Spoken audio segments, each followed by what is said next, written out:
one form of heroism. So let us turn to the choices, decisions, and actions of Janusz Korczak, the head of a Jewish orphanage in Warsaw, who refused all offers to save himself and went with his charges to the Umschlagplatz, singing with the children, whence they were deported to Treblinka. So who was this Janusz Korczak? He was a Pole and a Jew. He was a brilliant pedagogue, one of the world's first advocates of children's rights, the founder of progressive orphanages, the creator of the first national children's newspaper, and a gifted pediatrician. He was the Maria Montessori, Barry Brazelton, and Dr. Spock, all rolled into one. And finally, as many said, he was a hero. The man whom we know as Janusz Korczak was born Henryk Goldschmidt. At the age of 20, Henryk assumed the pen name of Janusz Korczak for a playwriting contest. With the publication of his first novel, which was serialized in a popular magazine, Janusz Korczak became famous. We know more about the published public figure Janusz Korczak than we do about the private person Henryk Goldschmidt, and even so, we know very little. Few of his intimate associates survived the war, and aside from a diary he kept in the ghetto, little of his private papers remains. What we do know, and we know all too well, is that history closed in on him. When the Germans imposed the Warsaw Ghetto, Korczak, like every other Jew, faced impossible choices. In the period between the announcement of the ghetto and the date for removal within its walls, so we're now in November 1940, Igor Neverly, Korczak's former private secretary, and a Russian-Polish Gentile, Igor Neverly came to Korczak and urged the doctor to send the orphanage children into hiding and to do the same himself. "Everyone's worried about you going into the ghetto," Neverly told him. "Just say the word and we will get you false identity papers to live on our side." "And the children?" asked Korczak.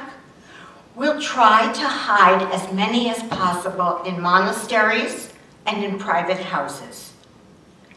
"Do you realize how difficult it would be to hide 170 Jewish children?"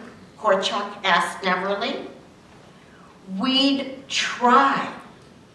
But can you guarantee me that every child will be safe?" "I'm afraid that's impossible. We can't guarantee anything, not even for ourselves." And hearing that from Neverly, Korczak declined his offer. With the benefit of hindsight, I want to call to Korczak over 7 decades. I want to warn him. I want to tell him not just to rethink his decision, but to choose differently. But I know better. Parents and guardians at that time faced a paradox. To save a child, they had to accept that they could no longer protect that child. The act of giving up the child, of recognizing that one could no longer protect or defend that little person to whom one had given life, that they could not do that any longer. That was the first and most radical step in rescue, and that Korczak could not do. He failed to recognize that the world had so changed that he could no longer safeguard the children. But remember, at this point we're in autumn 1940, And who could have known in fall 1940 that mass murder would follow when the Germans themselves had not yet decided on that step? So Korczak simply didn't have enough information to calculate knowledgeably. The situation he faced was so alien, so different from anything he had experienced personally or had learned through education, that he simply could not apply his knowledge to the situation he faced. Caught in the net of Nazism, luck and chance ultimately transpired to be the key variables in his life. And luck was not with him. The entire orphanage moved into the ghetto. Korczak assumed the Herculean task of providing for its 200 inhabitants.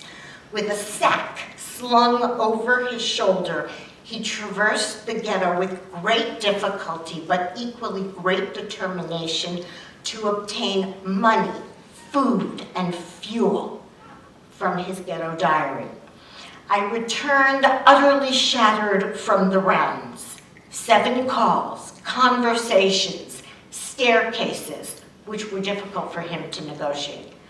The result, a mere 50 zloty and the promise of 5 zloty a month. That sum to provide for 200 people. In July 1942, it became obvious that the ghetto was marked for liquidation. His old friend, Igor Neverly, returned to the ghetto in a last attempt to save him. Everything was scrupulously organized, Neverly reported after the war. A German identity card in an assumed name, a safe room on the periphery of Warsaw. I explained that now there was only a single chance to save a few from perishing, that there was no postponement possible. If the director would break up the boarding school, some of the children and teachers perhaps would have a chance to escape beyond the walls. Let him order that and come away with me. But for Korczak, that was betrayal. It was simply not to be contemplated, and he did not contemplate it. He was the children's guardian, their father, and he would not abandon them. Was that a reasonable decision? Now we're in July 1942, not November 1940. It was clear that a major action was about to unroll. Should he have disbanded the home? A number of children had relatives, a parent, a brother, a sister in the ghetto. Should Korczak have returned the children to those family members? Should he have urged them or the teachers to try to escape, even to join the underground, to fight? Should he have asked Neverly if, even at this late date, some of the children could be smuggled out of the ghetto and hidden in monasteries and private homes, as his friend had suggested before? Korczak did none of those things. And on August 6, 1942, he was ordered to assemble the 192 orphans in the children's home and to march with them to the Umschlagplatz, the deportation point. According to eyewitnesses, Korczak carried a 5-year-old girl in his arms, and he held a boy by the hand. Someone, perhaps one of the teachers, began to sing a marching song, and the children joined in. I do not know the tune, but the words have been preserved. though the storm howls around us, let us keep our heads high. There is a story that at the very last moment, as the children were about to board the cattle cars that would take them to Treblinka, Korczak was approached by a German who told him that he, and he alone, could return home. Korczak is said to have shaken his head and to have waved the German away. That Korczak chose to die is not what makes him a hero. What makes him a hero is that he died because he chose to live his life until the very last moment, giving solace to others. And so he is no more and no less a hero than the hundreds of thousands of anonymous Jews who, whatever their options were, chose to remain with others to provide aid or comfort unto death. We know the identity of one of those Jews. She was the mother of Esther Geizalz-Zucker. Esther was 14 years old when she and her family were deported to Auschwitz. I came to Auschwitz. I came with my mother, my brother, my aunt and uncle, and my cousin. A neighbor of ours was in the wagon. He had a 4-year-old child with him. He had lost his wife in the ghetto. We got off the train in Auschwitz, and the Germans separated the men right away. The women and children were on one side, and the men on the other.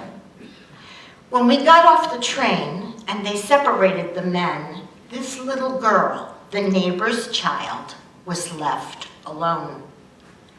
My mother walked over to the neighbor and she said, "Don't worry, I will take care of the child." She took the child by the hand and she kept her, wouldn't let go of her. The child was alone and my mother wouldn't let a child stand alone. My mother was asked, "Is this your child?" And she nodded, yes. She was sent to the left. This was the last time I saw my mother. She went with that neighbor's child. So when we talk about heroes, mind you, that was a hero. A woman who would not let a 4-year-old child go by herself.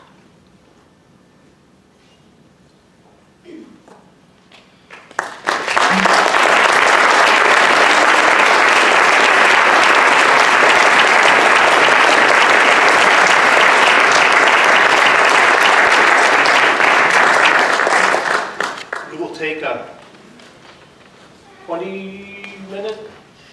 20-minute break. Please be back in here around 9:30, please.